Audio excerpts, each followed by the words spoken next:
Today's episode is one that I'm really excited to bring to you because we've brought on Dr. Shawne Duperon to talk about the power of forgiveness. As you might already know, forgiveness has been a huge part of my own journey, from being adopted, having lost my mother, being abandoned, and going through a lot of just trials and tribulations in my childhood that really brought me close to the power of forgiveness and its importance. So today's a very special episode that if you're looking to find more forgiveness, this episode will be a great one to listen to.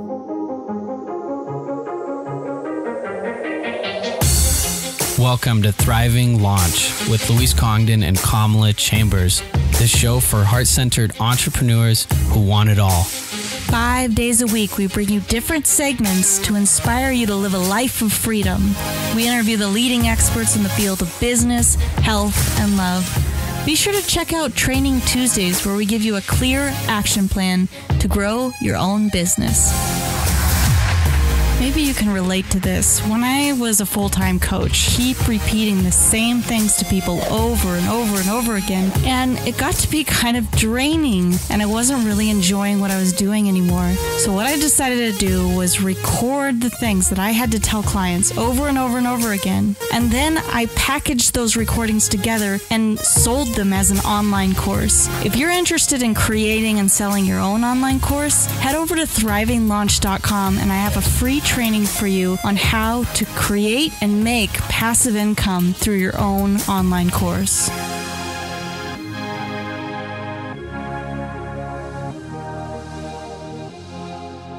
We are here with Dr. Shawne Duperon today. She is a 6-time Emmy winner, featured in major media, including CNN, ABC, and Inc. magazine, a bunch of others. And she's had the honor of a Nobel Peace Prize nomination for the work that she's doing on global forgiveness. She's also a nonprofit leadership foundation, a founder in that. I could go on, but we're just so excited to have Dr. Shawne on Thriving Launch.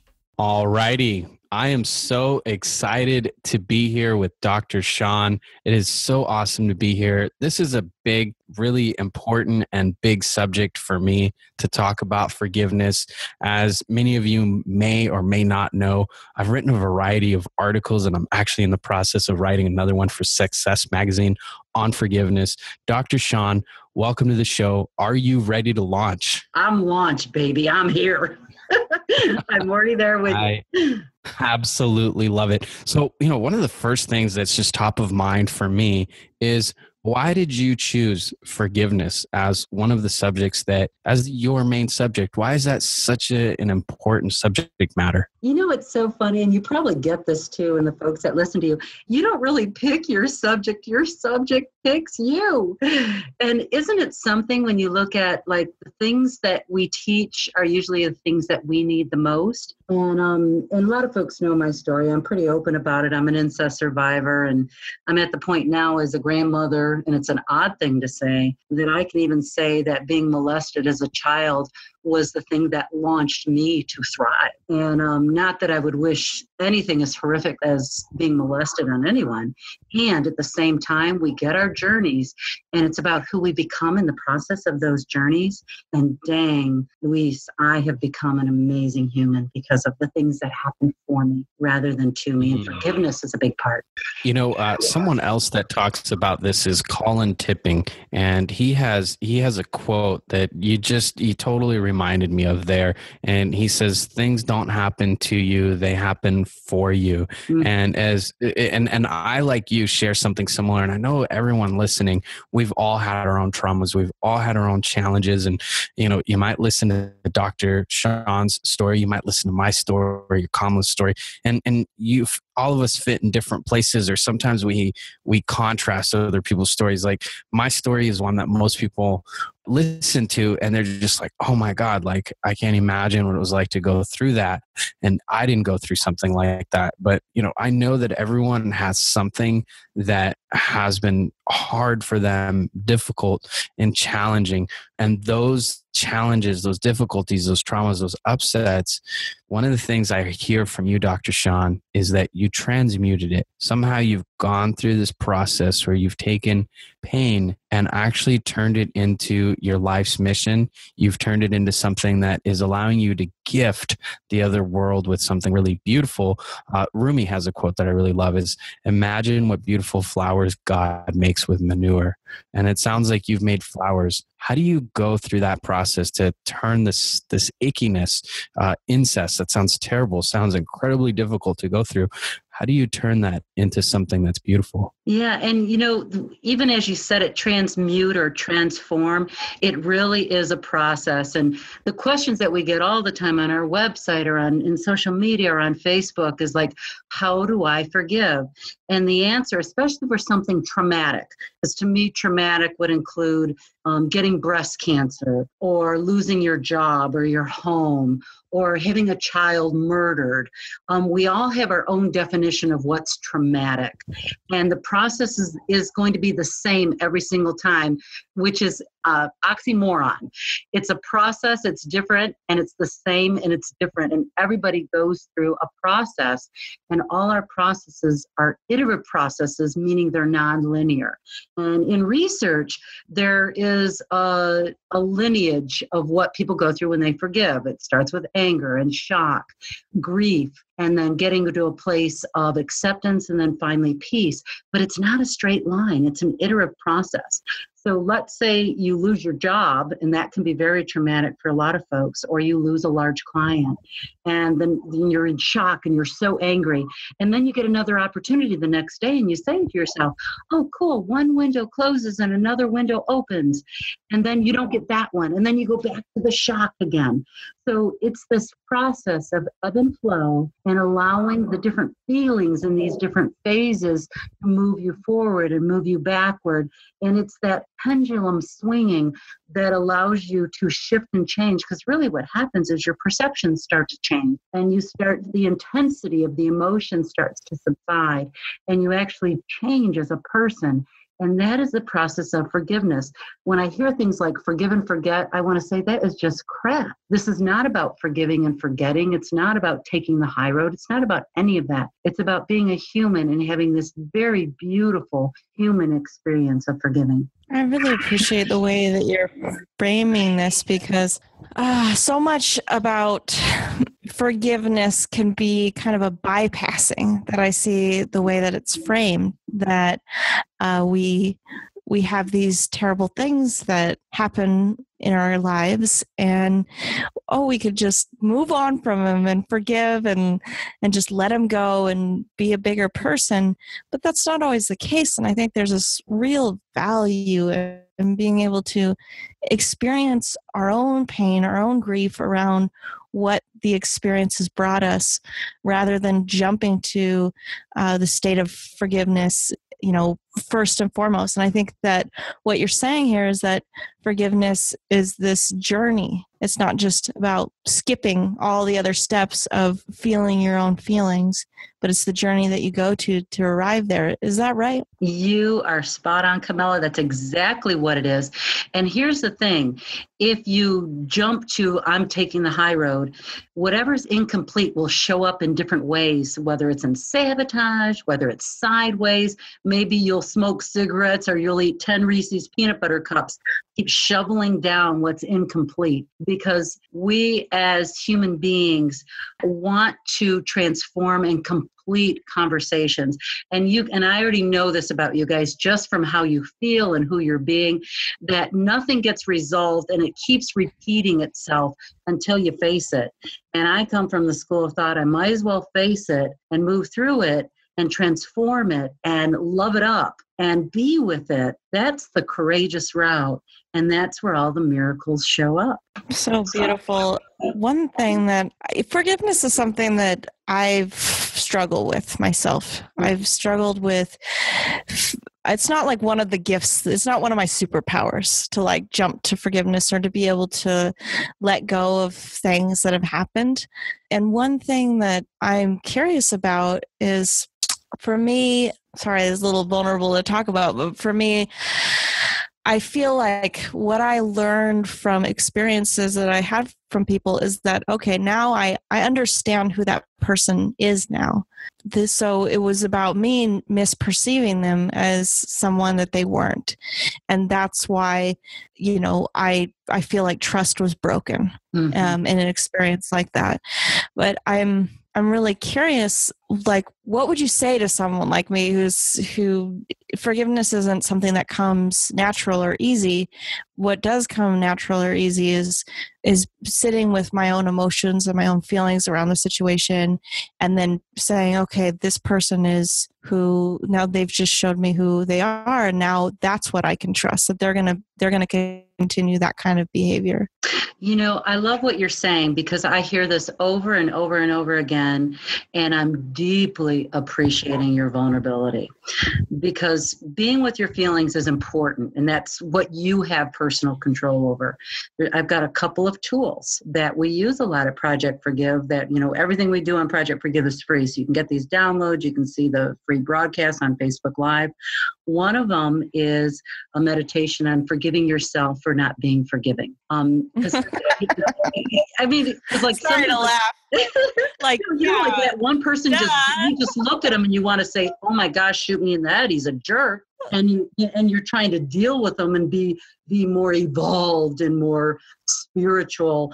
And you just look at him and you get a rush up your body and you just want to go, oh my gosh, get me away from this jerk. And one of the tools that we use is forgiving yourself for not forgiving. Like, okay, I really want to forgive this guy, but he's such a jerk. I'm just going to simply practice forgiving myself for not being forgiving. And we have a meditation on it. And then we got another one. And this one is my absolute hands down favorite tool. And it's called Accepting the Apology You'll Never Receive. And this actually alludes to what you were saying, because we only have control over ourselves. That's all we have control over. And I've got a great analogy of my neighbor. Can I give you this analogy that'll explain accepting the apology you'll never receive? Great, thanks. So this neighbor, he's one of those people, as soon as I see him, I'm immediately annoyed. Like immediate, like, oh, here he comes, okay? And he lives right next door to me. And to give you an example, like I'll go out to get the mail and he'll be like, good morning, Shawne. And I could already feel it going up my body, like the annoyance. And I'll say, yeah, but Bob, it's 6 p.m. And he'll say, I know, but you look like you just got up. Like, I kid you not. These are the things he literally says to me. Now, my teachings as a trainer and as a leader, we're always responsible for what we're broadcasting. We're always giving off some kind of signal or a vibration. And we're in charge of that signal or that vibration. And most people that meet would say, oh my gosh, you have great energy. You're so fun, blah, blah, blah. And if you were to ask my neighbor, he'd say, that woman is a little intense. She's probably, got a lot of anger going on over there. That would be his experience of me. Are you with me? Yeah. Okay. So accepting the apology you'll never receive is something I can do in my head that Bob will never do. So as soon as I see Bob, what I've been practicing is pretending that he's apologizing to me, and he's not apologizing. He just doesn't have those skills. And what he'd be saying to me, if he could apologize, he'd say, oh, I am so sorry. As soon as I get in a social situation, I am so awkward. I say the dumbest things. You know my background. You know that I'm hurting. And the truth is, I just really, really, really want you to love me. And sometimes the exact opposite comes out of my mouth. And will you just forgive? And you can even feel my compassion and my softness, my being shifts on a dime. And who I'm being with this neighbor now is exquisite and loving and compassionate. And I can give up that annoyance on a dime because I'm becoming so masterful at accepting the apology I'll never receive. And I use this neighbor as an example because that's an easy one. Some of us got stuff like, especially for the holidays, we're going to be around in-laws and they've got opposite political views. We've got all kinds of upset around racial divide and inequality and, oh gosh, all kinds of things going on that are much bigger than a neighbor saying you don't look that great in the morning. And I love to use that example because it can be applied universally to anything that you're facing, so you can shift you, so you can have peace in the moment. What a powerful tool that you've given us, that what a different way to look at your neighbor and how we all can look at people differently. And one thing that, that I've found helpful is to give myself plenty of time and space to be with what is, before I jump to forgiveness. And, I'm not saying this is right, but this is like, for someone who forgiveness doesn't come naturally to, this is what I've found to cope, is like, I've been immersed in communities that they're like spirituality is the basis, and you need to, like love is the most important thing, and you need to arrive to a love as quickly as you can. And for me, I don't always get there. I don't always get there right away. So I'll give myself time if there's something that's happened between me and someone else where I feel wronged or hurt or something like that. It's like, okay, this may take 2 or 3 or 4 years for me to fully let go of the pain around the situation. And I know that may sound crazy because it's so much time, but for me, it's like allowing myself spaciousness I need. What do you think about that? I think it's beautiful. I think every single person has their own unique way that they find internal peace. And if it works for you, rock and freaking roll, like seriously, because it's like a fingerprint. Forgiveness is like a fingerprint. It's what works for you. And there's so many myths about forgiveness, even anger. Like anger to me is so precious. We have such mixed emotions as a culture around anger, and we see it as something negative. I see anger as something beautiful and positive, used appropriately, not violence. Usually we equate anger with violence. Anger is one of the most important processes and parts and phases of forgiveness, and honoring it, because your body, your intuition, your soul, when you're angry, is telling you that something's off. And that's so important to listen to and experience. Does that mean you get to like shout at somebody and yell at them and scream your anger? Of course not. We just culturally haven't become skilled at expressing appropriate anger. And we're seeing it right now in politics. And I'm a media trainer by trade, and I work with both sides of a partisanship. And my job as a marriage counselor is to bring people together. And we're at this very ugly, angry stage where we have inappropriate anger, when actually this is going to resolve itself in a really beautiful way. I'm excited to see how this will evolve. And it's getting us more, what's the word I want to use? Getting us more familiar with being able to express anger, because I'm noticing anger is shifting around all these political conversations and strife globally, so that we can find some resolutions. So anger in my world is really, really important. I'd love to dive into that a little bit with you, because we have such a habit as humans to label.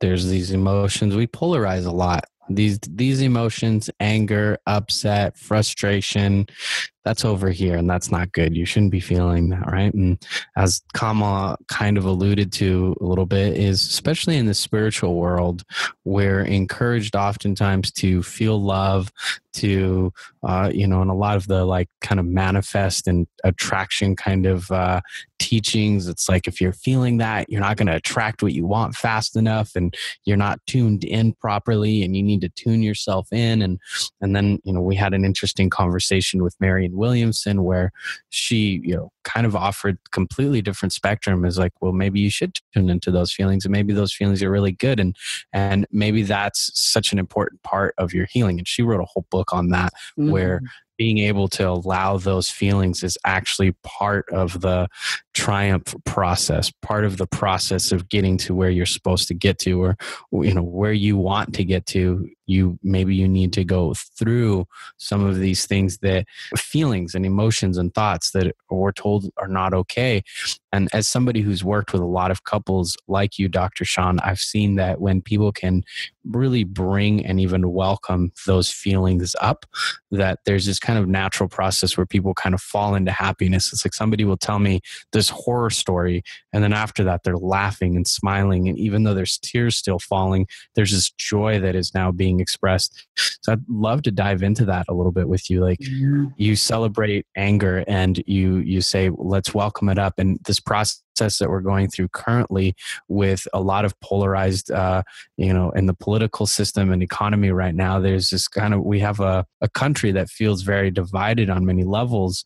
And you're looking at that and going, oh, good, there's a conversation happening now. And we're seeing this discomfort and seeing this frustration. Tell me a little bit about that and how that works on an individual and bigger level too. Beautiful. I just have to say, I really like you guys. You guys are so exquisite. It feels so good to have this conversation. This is why in the forgiveness process, why anger is so important. Because every single time I've seen it, I've interviewed a lot of people, we're doing a documentary. I've talked to a lot of researchers. I've talked to a lot of experts. Underneath anger is grief. And the access to grief is through your anger. And many times, if you don't feel this anger, you don't get to the heart of it, the heart of grieving. And grief is sacred. Grief is what transmutes us, transforms us. And, it's funny, we got this documentary launching in 2017, and we did all kinds of interviews.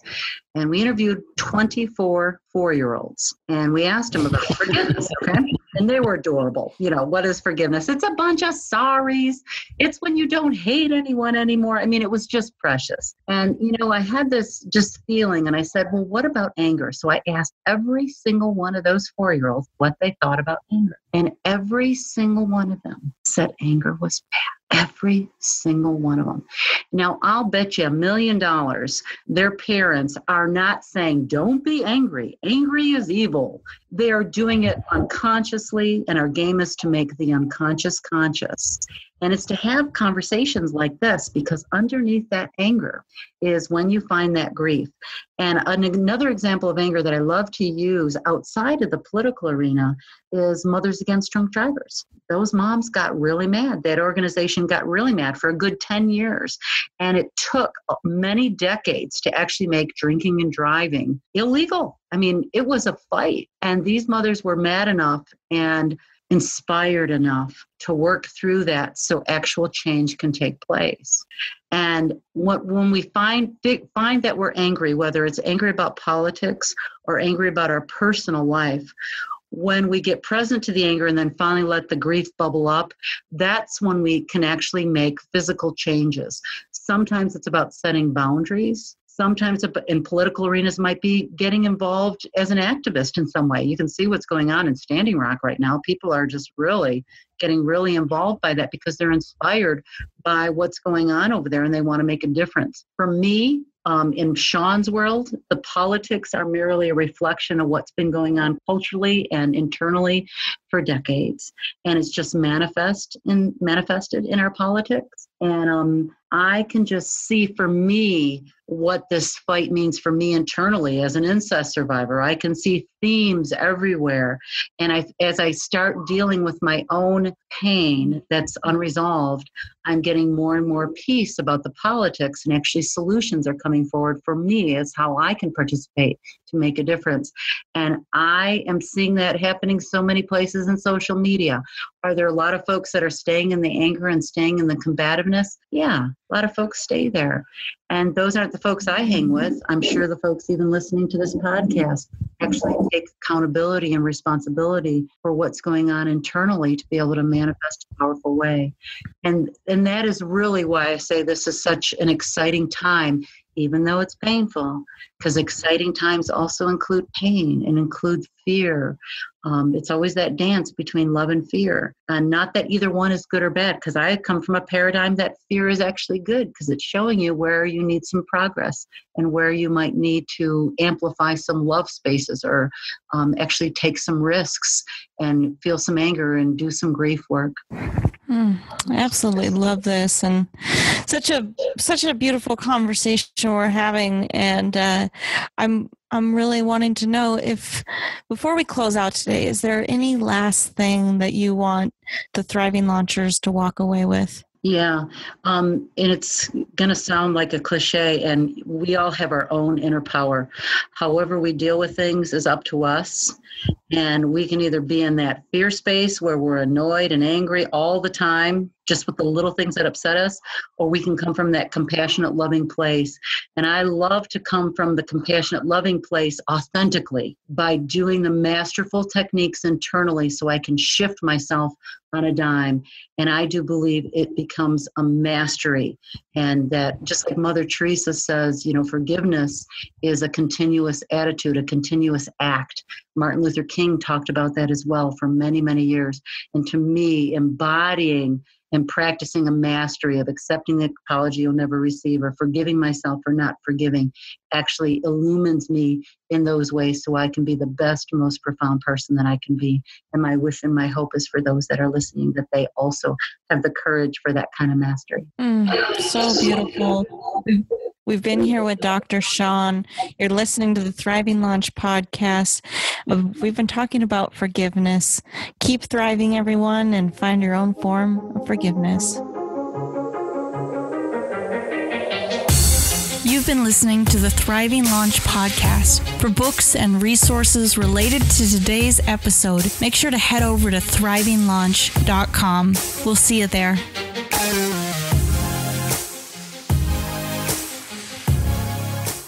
Be sure to tune into next episode where we talk about how one little tablespoon can change your life. Adding a little bit of cultured food can boost your immune system and radically change your health. Be sure to tune in there.